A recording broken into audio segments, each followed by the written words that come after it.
Hello বন্ধুরা, good evening সবাইকে। এখন আমি চলে এসেছি রান্নাঘরে সবার জন্য চা করতে। এখানে দেখতে পাচ্ছ এই কাপগুলি আমরা মেলা থেকে নিয়েছি। কেমন হয়েছে বন্ধুরা একবার একটু বলবে। আমার তো খুব পছন্দ হয়েছে। আর দুদিনের দুধ জমে গেল।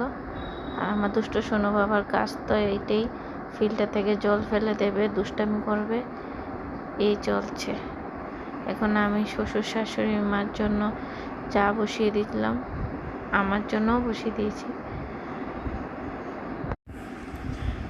দুধ চা খেতে আমার খুব ভালো লাগে, কিন্তু আমি লিকার চাটা এত বেশি একটা পছন্দ করি না। তোমরা কি খেতে ভালোবাসো, দুধ চা না লিকার চা?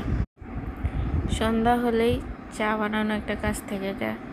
যত তাড়াতাড়ি চাটা বানিয়ে সবাইকে দিয়ে দেব আমি ফ্রি, তখন আমার আর কোনো কাজ থাকে না। তারপর আবার ডিনারের সময় আমার রুটি বানাতে হবে, এতটুকুই।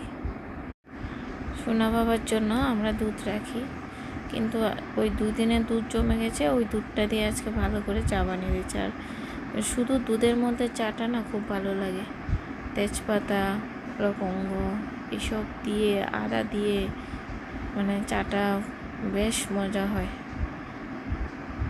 আমি তো মানে আদা ছাড়া আমি চা খাই না, কিন্তু কোনোখানে গেলে এটা আলাদা বিষয়। কিন্তু চা আমার সেরকম প্রিয় মানে আমি আগে তো চা খেতামই না। শ্বশুরবাড়িতে এসে সবাইকে চা দিতে গিয়ে একটু একটু খেতে খেতে এখন মানে চা খানাটা একটু হালকা পাতলা শিখে গেছি, আগে তো খেতামই না।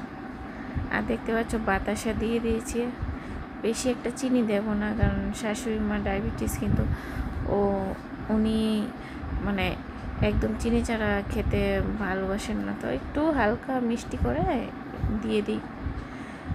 এই চার ফেনা উঠে গেছে, তো আমার চা রান্না হয়ে গেছে। এখন সবাইকে চাটা দিয়ে দেব। 3 জনের জন্য 3 কাপ চা হয়ে গেছে আমার। আর আমার সোনা এদিকে দুষ্ট করছে, ওকে সামলানো যাচ্ছে না। আর সবসময় একটা টেনশন হয়ে থাকে যে চা তো বানিয়ে নিলাম, চায়ের সাথে খাবো কি। আর সবাই বাঙালিদের কমন, চায়ের সাথে তো মুড়ি আছে। আর রোজ রোজ তো আর মুড়ি খেতে ভালো লাগে না, ইচ্ছে করে একটু চটপাটা, মানে কিছু একটা চটপাটা টাইপ খেতে। তো এখানে চাটা একটা প্লেটে নিয়ে নেব, নিয়ে আমরা চলে যাব অন্য ঘরে। ওইখানে গিয়ে আমরা সবাই বসে বসে চা খাবো, চায়ের মজা নেব। বাই বাই, টাটা, আবার দেখা হবে।